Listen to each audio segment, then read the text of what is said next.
Welcome back to Know How.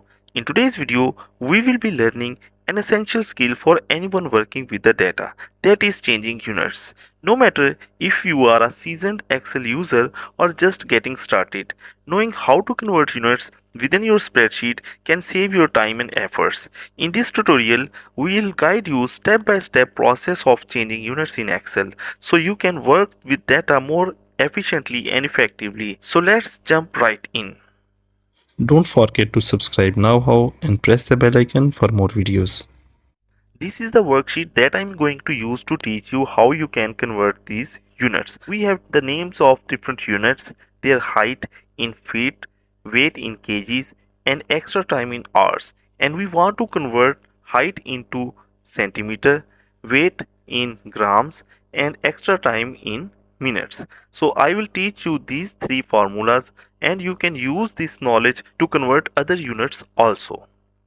First, I am going to change this height that is in feet into centimeters. So I will write equal and then write convert, bracket start, the source information cell number that is D5, comma, the units in which the source information is that is the feet. So I will write FT, inverted commas are closed, then again comma, and the converted units that is the centimeter. So I will write centimeter cm and then close this bracket and press enter. Now for the rest of the calculation, I will put my cursor to the bottom right corner and then double click it to calculate the rest of the values.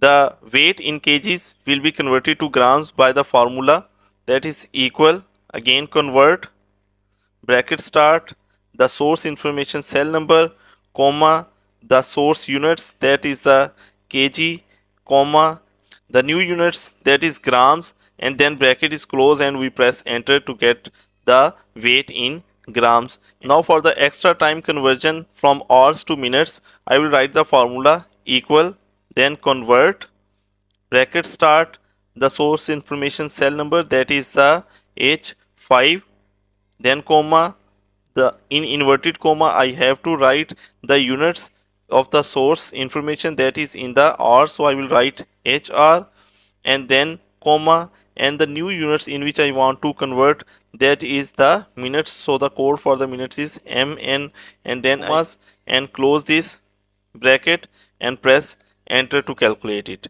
The rest of the values can be calculated by putting the cursor on the bottom right corner and double clicking it. So this is it for the unit conversion. You have just learned how to change units in Excel like a pro. By utilizing these simple techniques, you can quickly convert data from one unit to another unit, making your spreadsheet more meaningful and easier to work with.